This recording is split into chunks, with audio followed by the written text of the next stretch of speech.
ভেল্লা আঞ্চলিক ইংলিছ স্কুলত আমাৰ বৰপেটা জিলা গৰিয়া জাতি পৰিষদৰ অন্তৰ্গত ভেল্লা আঞ্চলিক মহিলা সমিতি গঠন কৰাৰ কাৰণে এখন সভা হৈছিল, সাধাৰণ সভা।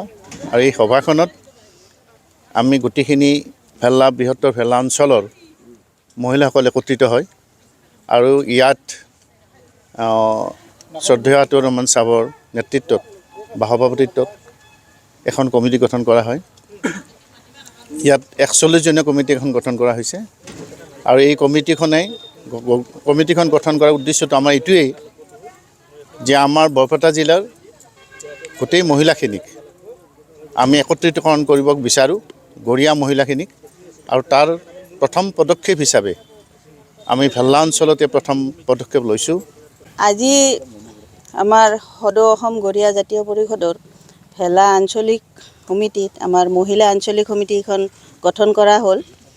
তো ইয়াত এটা কথাই উল্লেখ কৰিবলগীয়া যে আমি মহিলাসকল পুৰুষসকলৰ লগত একত্ৰিত হৈ আমি যাতে আগুৱাই যাব পাৰোঁ, সেইটোৱে আমি আজি ঐক্যবদ্ধভাৱে আমি সকলোৱে প্ৰাণপণে যাতে আমি নিজৰ জাতিটোৰ হকে কাম কৰিব পাৰোঁ, পুৰুষসকলৰ লগত হাতে হাত মিলাই যাতে আগুৱাই যাব পাৰোঁ।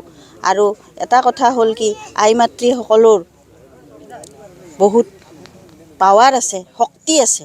গতিকে আমাৰ আই মাতৃসকলক একত্ৰিত কৰি আজি ভেল্লা আঞ্চলিকখন যেনেকৈ মহিলা আঞ্চলিকখন গঠন হ'ল, ঠিক তেনেদৰে আৰু বাকী আঞ্চলিকখিনিও গঠন যাতে হয়, এইখিনিয়ে ক'বলগীয়া। আৰু অসম গৰিয়া জাতীয় পৰিষদৰ বৰপেটা জিলা সমিতি আমাৰ এটা দৃঢ় সংকল্প, আমি বৰপেটা জিলাত থকা সকলো গৰিয়া জনগোষ্ঠীৰ লোকক আমি একত্ৰিত কৰি আমাৰ এই গৰিয়াৰ যিখিনি সংগ্ৰাম, গৰিয়া জনগোষ্ঠীৰ ঐতিহ্য অস্তিত্ব যুঁজখনত আমি চামিল কৰিম।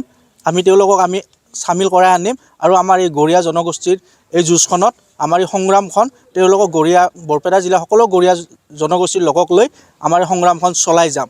আৰু আমি সকলোকে আহ্বান জনাওঁ যে সকলো গৰিয়া জনগোষ্ঠীৰ সকলো লোক আমাৰ গৰিয়া জাতীয় পৰিষদত যোগদান কৰক আৰু আমাৰ এই গৰিয়াৰ অস্তিত্ব ঐতিহ্যৰ যিখন যুঁজ, এই যুঁজখন চলাই নিয়ক আৰু আমি জাতি ৰক্ষাৰ যুঁজখনত আগবাঢ়ি আহক।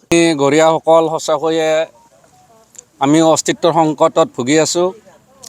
আজি ভেল্লা আঞ্চলিক ইংলিছ স্কুলত সদৌ অসম গৰিয়া জাতীয় পৰিষদৰ বৰপেটা জিলাৰ অন্তৰ্গত ভেল্লা আঞ্চলিক মহিলা সমিতিখন গঠন কৰা হয়।